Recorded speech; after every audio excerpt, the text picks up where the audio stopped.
Hello there, today I'm going to show you how to use the Logitech Gaming Software with a mouse. In this case I have the Logitech G602 as you can see on screen. It's a very nice mouse. I think I've done a review on it, otherwise I won't have it linked. But yeah, so it's a fairly easy to use software, but there are a few quirks with it.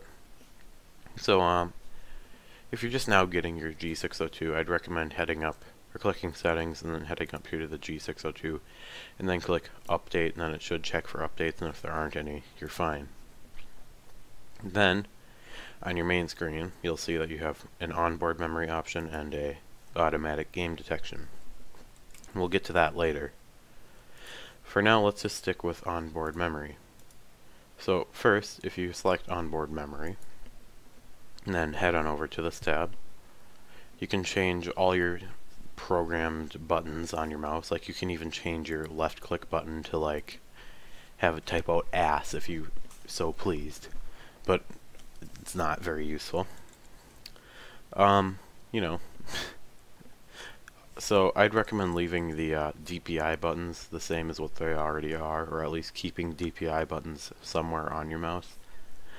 Because personally I frequently have to change it, like depending on the game I'm playing. Like if I'm playing Call of Duty, I have to set my DPI up one level. If I'm just on my normal desktop, I have my DPI on the mid setting. But then if I'm on endurance mode, I have to lower it, otherwise it's way too fast. And yeah. So, you know, but you can also change your DPI individually, each setting. So that's nice.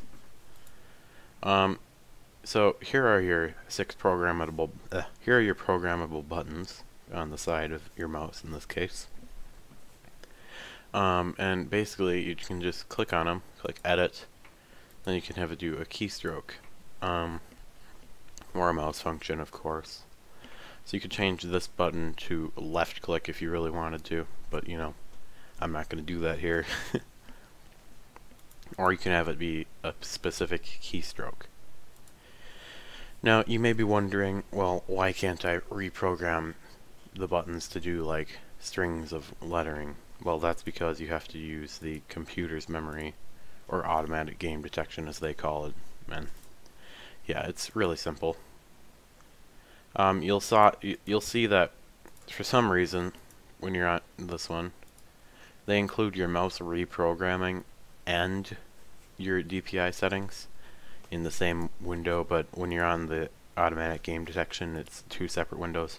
So here we have our mouse programming, and then down here we have our DPI settings. You can't increase your DPI levels, but you can decrease it. So yeah. I haven't ever really had to mess around with these, but you can just modify your X and Y speeds if you check that. And yeah. So here, now you'll see that we can modify our commands quite a lot now. You'll see we have keystroke, multi-key, text block, mouse function, media, hotkeys, a shortcut to something, functions, or a ventrilo. I'm not sure what ventrilo is, but you know, I would assume it's vent, that voice chat thing from like ages ago. Lol. So let's just use my DaVinci Resolve profile as an example. It doesn't work properly for me most of the time. That might be because I accidentally set it back to mouse memory, but still. So A in DaVinci Resolve makes it select your pointer. B in DaVinci Resolve makes it select the trim tool, which is the razor tool. So what I did to change that is I just went up here, typed in B, then I set this down here. And yeah. Well, actually, this is the keystroke. And yeah. So then you'll see here there's this battery level button. You'll see right here there's this thing here.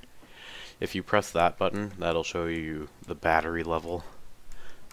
It doesn't actually change how much it's lit up, so I'm not sure why it's even lighting that up, other than, yeah. If it is low on battery, it just flashes, and I think it'd be cooler for them to light up each row individually. But you know, it is a budget mouse, yet I believe it retails for over $100 when it's not on sale, which is like constantly, so you don't really have to worry. Now, if you have a game that isn't showing up here, you can click Scan for New Games right there, and it'll scan for all of its games. Keep in mind it doesn't have all the games in the world. Like it doesn't have League of Legends. I was going to use it because my friend wanted me to play it with him earlier. But yeah, you'll see it has it for PlayerUnknown's Battlegrounds, Sid Meier's Civ 5, and Call of Duty's.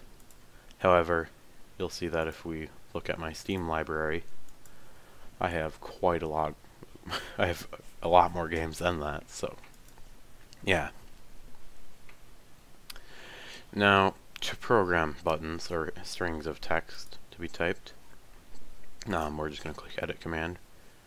What the best thing to do is to not use multi-key, but to use your text block thing. So you can have it type like ass, butt, and other things. And yeah, that's basically how you do it. So then you would click OK, and we can open up like, crap, which one was that? Okay, I think it was A. Wait, are we in, which one are we in? Okay, so it won't work right now because it's trying to type ass, butt, and other things as if I were in DaVinci Resolve, and I'm not, so yeah. Default profile. Here, now we can do it. Hello. My name is Jeff. And click. Oh, okay, let's just name it. Okay. Then, now if we press it, we can spam, hello, my name is Jeff. And for some reason that one did that. So yeah. That's how you do that one. We should be able to just go down here. Like when you're selecting a game, it should have all these, and you'll see in this case we have one that's called forward. So then we can just drag it on over to the one we want, and that sets it to that. It's really cool. So like you'll see here, if we go to Call of Duty World at War, you can see we have back peel, accept game invite, but we have like crouch, go prone, lean left, lean right. Yeah, it's really quite simple, and that's really the basics of the software. So, thank you for watching this video. I will see you next time. Goodbye.